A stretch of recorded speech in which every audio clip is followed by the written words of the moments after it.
¿cómo estás? Alberto, es un gusto de conversar con ustedes ahí. Iba a hablar en un rato con él, pero me obligó a hablar ahora porque tiene que hablar no sé con quién. Quiero decirles lo siguiente, Patricio Lavarra era un ignoto, ¿sí? En la Argentina, nadie lo conocía. Hoy resulta que es una estrella de la televisión argentina, todo el mundo lo llama, pero todo por mí. Yo no cobro ni una sola regalía.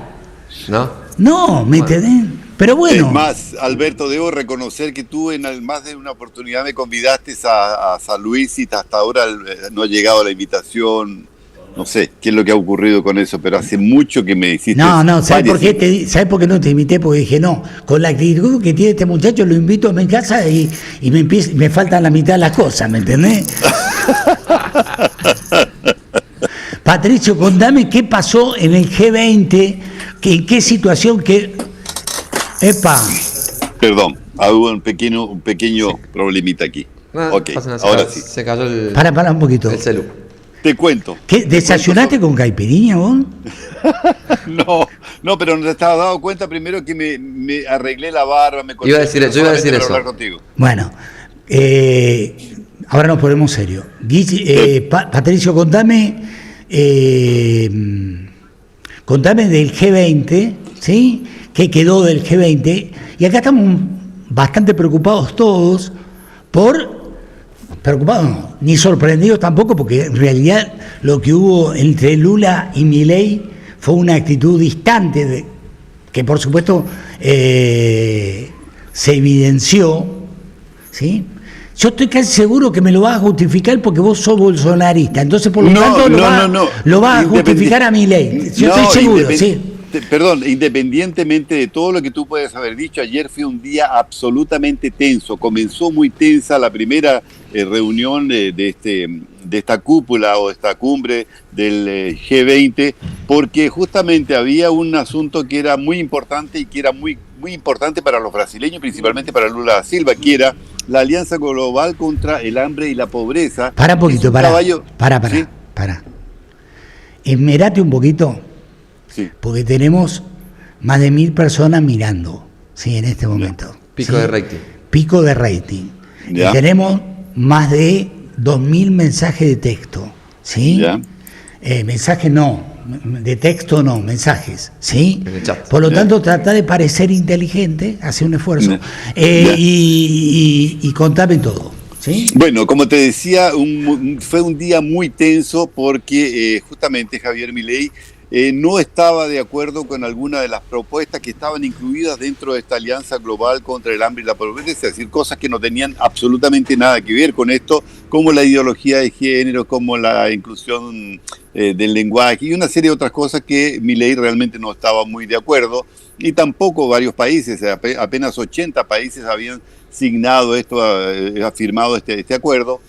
Pero después se fueron limando asperezas. Ustedes vieron ahí cuando la recepción de Lula hacia los demás miembros que participan, los 19 líderes mundiales, más los convidados, fue una recepción bastante simpática, pero muy fría la actitud de Lula da Silva y de su esposa con Milei y la hermana de Javier Milei que lo acompañaba. Pero después se fueron limando asperezas en la medida que fueron sucediendo los discursos, e incluso Javier Milei cambió su actitud justamente después de los discursos de Biden y de Xi Jinping, un discurso importantísimo en el cual bajó un poco el nivel de animosidad tal vez hacia Xi Jinping, hacia los demás países que están al lado izquierdo, que se sitúan al lado izquierdo de Lula da Silva. Entonces ahí después incluso hubo acuerdos bilaterales que son importantísimos para Argentina, como la compra del gas. Finalmente va a salir la construcción del gasoducto desde Vaca Muerta hasta el sur del país y seguramente se va a extender hasta San Paulo.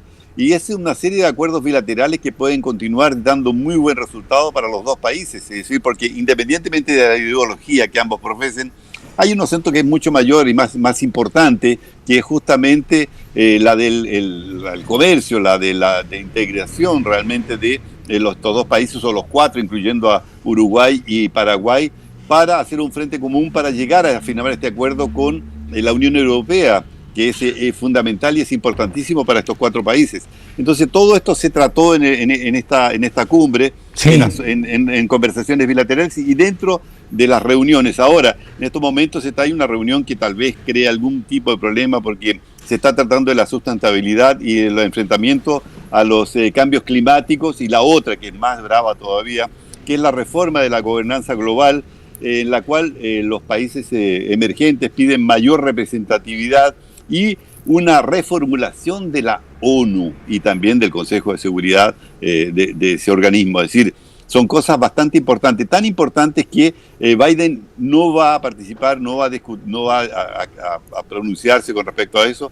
Hasta esta mañana habían 14 líderes mundiales inscritos, ayer hubo 34, es decir, esta situación con lo que se está produciendo en las guerras entre Rusia y Ucrania, claro, y en la franja de Gaza, están creando un problema que tal vez no lo consigan resolver hacia corto plazo, como decía el propio Antonio Guterres, que dice que se comenzaba esto con muchos desafíos, con grandes desafíos, pero pocas soluciones, y eso realmente es lo que va a ocurrir. Recordemos que esta misma propuesta de Brasil, de la lucha contra el hambre y la pobreza, fue el caballo de batalla del propio Lula da Silva cuando se eligió por primera vez. Recordemos esa reunión que tuvimos incluso los periodistas nacionales e internacionales, cuando Lula la abrió y dice: el hambre no puede esperar. Y a partir de ese momento nombra a José Graciano para ser ministro y tratar este asunto, que después fue para la FAO, que no dio resultados.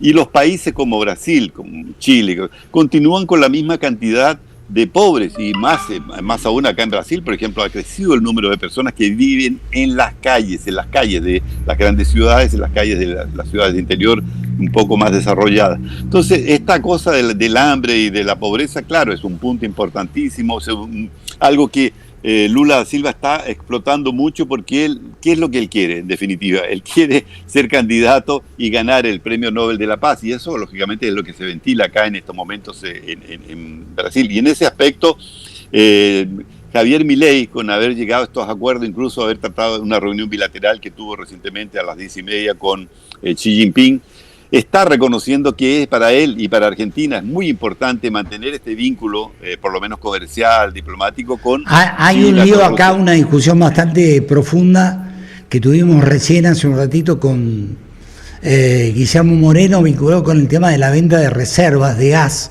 que le va a hacer la Argentina a Brasil. ¿Sí? Exactamente, es uno de los puntos importantes que te decía de las reuniones bilaterales, y que ya se llegó a un principio de acuerdo. Es decir, los diplomáticos, tanto argentinos como brasileños, están trabajando intensamente en justamente llegar a un acuerdo. Los empresarios brasileños dependen mucho de ese gas, porque recordemos que el gas desde Bolivia ha tenido algunas dificultades y puede tener dificultades en el futuro. Entonces es fundamental que se cree o se construya este gasoducto con dinero, no sé, si el BNDES o algún otro organismo internacional, y lleguen con este gas, que sería un ingreso pero importantísimo para Argentina, ¿no? Claro, digo, hacer un gasoducto es un dinero. Vamos a ver cómo se hace, si se hace. Yo creo que en realidad, Milei tiene corta vida en este país, ¿sí? Como presidente. Mira, la verdad es que independiente, Alberto, de lo que pueda suceder con Milei o no, yo creo que hay algunas cosas que son mucho más interesantes y mayores, que son los acuerdos que puedan ser firmados y que son seguramente para fortalecer el Mercosur y continuar con esto, porque eso es de interés nacional. Es decir, interesa para sacar de la pobreza definitivamente a Brasil y Argentina. Tienes que comenzar por eso, es decir, hacer los acuerdos y que se cumplan. Y aquí hay un intercambio comercial. Brasil es el primer productor de proteína animal, por ejemplo, del mundo. En estos momentos está siendo gravemente perjudicado por estas quemadas o incendios que se están produciendo ahí en la región amazónica y en todo el Mato Grosso. Eso tiene que terminarse también. Es otro aspecto, por ejemplo, de los cambios climáticos, que tiene que ser tocado,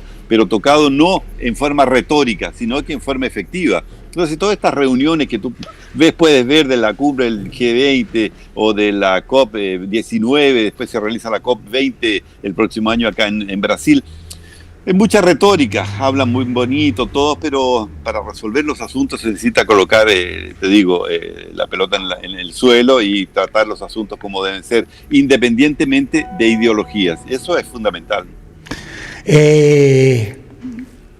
¿Seba? No, yo iba a comentar un poquito respecto a que en un principio se rumoreó que Milei iba a firmar en contra, de algunas posiciones, y a partir de una negociación se cambió el rumbo de ese voto, claramente entre lo que dice Milei y después la realidad y las relaciones con Brasil. Cuando Milei se encuentra con esa realidad, entiende que lo que él dice es puro espectáculo, por así decirlo, y que a la hora de hacer política en serio y geopolítica en serio, las cosas son de otra manera, Por más que le digas comunista a Brasil, a China y demás, después te tienes que sentar con esos monstruos. Claro. Exactamente, Sebastián, creo que tú has tocado un punto importante, porque es justamente lo que creó tensión cuando él hacía una serie de reparos a este documento que ya fue elaborado hace algún tiempo atrás, es decir, no es nuevo. Este documento viene de un tiempo atrás en discusiones con los diplomáticos, tanto de Argentina como de Brasil y el mundo entero. O sea, como te decía, son 81 países que ya habían firmado este documento. Pero ahí dentro de ese documento se colocaron cosas que son absurdas. Es decir, yo te digo, cualquier persona normal las puede encontrar de ideología de género. ¿Qué tiene que ver ideología de género con el hambre y la pobreza? No tiene absolutamente nada que ver. ¿Qué tiene que ver el lenguaje inclusivo con eso? Absolutamente nada. Entonces, son cosas, lógicamente, que crean un tipo de malestar con respecto a lo que tú tienes que firmar. Ahora, se eliminaron asperezas, él entendió justamente que las relaciones con China son fundamentales, las relaciones con Rusia son fundamentales, las relaciones con Estados Unidos, incluso para Brasil, que Brasil ahora está ya, después de haber Lula da Silva participado activamente de la campaña de Kamala Harris, ahora ya está muy de acuerdo con conversar con Donald Trump, va a conversar en breve. Además es necesario que lo haga, lo va a tener que hacer, como sea. Claro. Brasil y Estados Unidos tienen un vínculo. Claro que... Ahora,